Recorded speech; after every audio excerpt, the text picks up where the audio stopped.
நண்பர்களே, அதாவது பார்த்தோம்னா நான் ஒரு விஐ நெட்வொர்க்கில் இருந்தேன். சரியா? ஏர்டெல்காரன் ஒரு கொடை பிடிச்சிட்டு நின்றுட்டு இருந்தான். நானும் இந்த நெட்வொர்க்கு மாறிக்கிறேன் அப்படின்னு சொன்னேன்.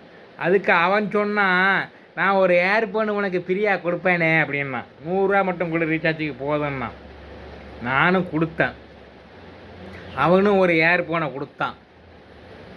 என்ன, ஒரு ஒன்றை காதில் சொருகிட்டு வந்து இங்கே வந்து அங்கே கேட்டுச்சு. இங்கே வந்து ரெண்டையும் உட்காந்து காதில் சொருகி கேட்குறேன், பாட்டு கேட்கல. ஒன்றில் மட்டும்தான் கேட்டுச்சு. இல்லை, அப்புறம் நான் நேராக போனால் அந்த இடத்துல அவன் இருந்தான். அவன்கிட்ட போய் நான் இந்த மாதிரி வேலை செய்யலன்னு சொன்னதுக்கு அவன் சொன்னான், நான் மத்தியானம் சாப்பாட்டுக்கு போவேன். 7ஆம் தேதி காலையில் நடந்த சம்பவம் எனக்கு தேதி 10 ஆகிப்போச்சு, 3 நாள் ஆகிப்போச்சு. அவன் சொன்னான், நான் சாப்பாட்டுக்கு போவேனே மத்தியானம், இந்தாங்க இதான் என் நம்பரு, நீங்கள் ஃபோன் அடிங்க, நான் கொண்டு வந்து கொடுத்துறேன், மத்தியானம் வாங்க, நான் சாயங்காலம் வரல இங்கே தான் இருப்பேன்னு சொன்னான். 100 காசையும் வாங்கிட்டு போட்டான்.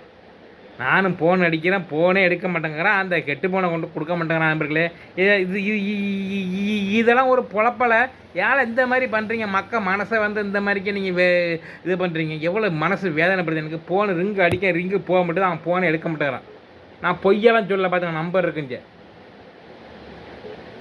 டொயின் டொயின் டொயின் டொயின் டொயிங்குது, விஸ்குங்குது. ஒரு வாட்டி பார்த்தீங்கன்னா ரிங்கு போகுது, ஃபோனை எடுக்க மாட்டேங்கிறான். நான் அவன் ஃபோனை பார்க்க வைக்க மாட்டானா. பாரு, ரிங்கு போகுது பாருங்கள், ஃபோனை எடுக்கவே மாட்டேங்கிறான். இது எவ்வளோ பெரிய ஒரு போல்ஜெரி வேலை. இல்லை, இந்த மாதிரி பண்ணாதீங்களே. இது இந்த ஏர்டெல் நெட்வொர்க் காரணம் தான் அந்த பதிவு.